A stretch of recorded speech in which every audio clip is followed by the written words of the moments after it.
One of the worst things that can happen to an actor is to get constantly typecast. If someone becomes associated with playing a certain kind of role, like Michael Cera did for Arrested Development and Superbad, it's hard for audiences to see them as any other kind of character. That's why it's best for actors to establish a wide range of performances in order to not get pigeonholed into specific roles. Some are better at this than others. Here are 10 actors with incredible range. Jared Leto. After gaining teen heartthrob status for his role in My So-Called Life, it would have been easy for Jared Leto to continue down that path. Instead, he made less obvious choices, appearing in offbeat films like Fight Club, American Psycho, and Requiem for a Dream, all of which now have cult status. What do you think? After gaining 67 pounds to play John Lennon's assassin in Chapter 27, Leto took a break from film to concentrate on music. 5 years later, Leto returned to movies to play a transgendered woman in Dallas Buyers Club. The role earned him an Oscar and gave him the acting bug again. Now, what the hell does that mean? A barely recognizable Leto will soon be seen going full method in this summer's Suicide Squad. Charlize Theron. As much as we all love her, Charlize Theron has avoided playing the love interest. Instead of making mediocre romantic comedies, Theron mostly made a name for herself by holding her own in male-dominated action films like The Yards and The Italian Job, before landing the role that demanded recognition for her serious talents. It was a lot more than makeup that made Theron virtually unrecognizable in Monster, the true story of an abused woman-turned-killer that would earn her an Oscar. She consistently puts out versatile work and is probably the only person who could steal a Mad Max movie from Mad Max. We're gonna be doing one thing, and one thing only. Killing Nazis. Brad Pitt. Brad Pitt is far too good looking to be as talented as he is. Grazie. People who don't bother watching his riskier films probably assume this is where all of his appeal ends, but Pitt has worked hard to shed his pretty boy image. That's right. Even early in his career, he was taking difficult roles, like the stoner roommate in True Romance. But it wasn't until his manic, twitchy performance in 12 Monkeys that most audiences realized he was a force to be reckoned with. Pitt can be subtle and introverted in art films like Tree of Life, or he can be silly while scalping Nazis in Inglourious Basterds. He's used his star power for good by supporting independent filmmakers and appearing in films outside the Hollywood box. It behooves oneself to keep his wits.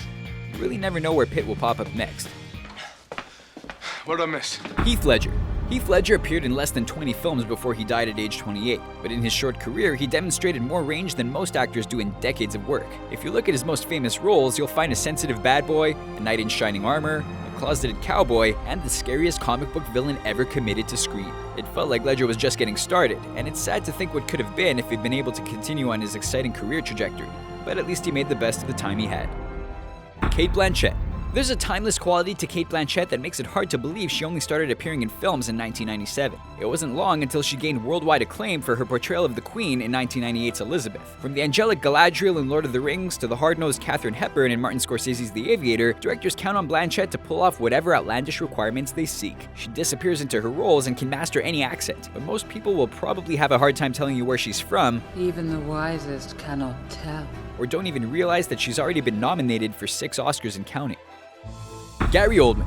Is there an actor who embodies the idea of the performer as a chameleon better than Gary Oldman? In the 90s, he played a slew of villains that most audiences didn't even realize were the same actor. This included films like Leon the Professional, The Fifth Element, True Romance, and Bram Stoker's Dracula, just to name a few. His villainous persona made him the perfect choice for Sirius Black in the Harry Potter films. Black is terrifying at first, but when his true side is revealed, we feel like Harry and his friends are perfectly safe with him. As Oldman has become an older man, his image has softened somewhat, though he still was an inspired choice for the good-hearted Commissioner Gordon in Batman Begins. Cheers. Edward Norton. Not many actors can boast proving their range on their very first role. What are you talking about? In 1996, Edward Norton wowed audiences with his performance in Primal Fear as an accused murderer suffering from multiple personality disorder. That's an interesting theory. Norton effortlessly goes from stuttering and meek to commanding and intimidating. It's a creepy performance that he arguably topped a couple years later when he played a beefed-up neo-Nazi in American History X. Since then, Norton has tried his hand at everything, from quirky comedies like Moonrise Kingdom to blockbuster action flicks like The Incredible Hulk. Emily Blunt. Playing everything from British royalty to an American farmer, Emily Blunt can genre hop like almost no other. When she first made us laugh in The Devil Wears Prada, we had no idea she'd soon be making us cry in The Young Victoria, or gasp in action flicks like Looper, Edge of Tomorrow, and Sicario. Despite these wide-ranging characters, Blunt doesn't feel the need to make drastic or constant changes to her appearance. She lets her performance create the characters, not her looks. Yeah, I'm hearing this, and I want to hear this. Denzel Washington. Depending on the role, Denzel Washington can either be the most comforting presence on screen or the scariest. You believe him as the famous civil rights activist in Malcolm X, and you fear him as the dirty cop in Training Day. Damn, boy, that's what I'm talking about. He seems to oscillate between hard-hitting drama and hitting hard in action roles. Denzel cites Shakespearean dialect in Much Ado About Nothing with just as much conviction as his trash talk on the court in He Got Game. Why, then you are no maiden. Once he commands a role, it's impossible to imagine anyone else in it. Christian Bale. While it's now difficult to separate Christian Bale from his cape that he crusaded in for 3 films, I'm Batman. at the time of his casting it was far from an obvious choice. He was best known for playing narcissistic serial killer Patrick Bateman in American Psycho. I don't think I can control myself. Apart from the similar name, the only thing this character shared with Bateman was a muscular physique, which Bale had recently shed to play an emaciated insomniac in The Machinist. In addition to his physical transformations, Bale has tackled just about every genre. His most recent Oscar-nominated turn in The Big Short proves that Bale continues to be an actor who's impossible to nail down. That was good. As performers who have continually broadened their horizons and tried new things, these actors all created opportunities for themselves that otherwise might not have been there.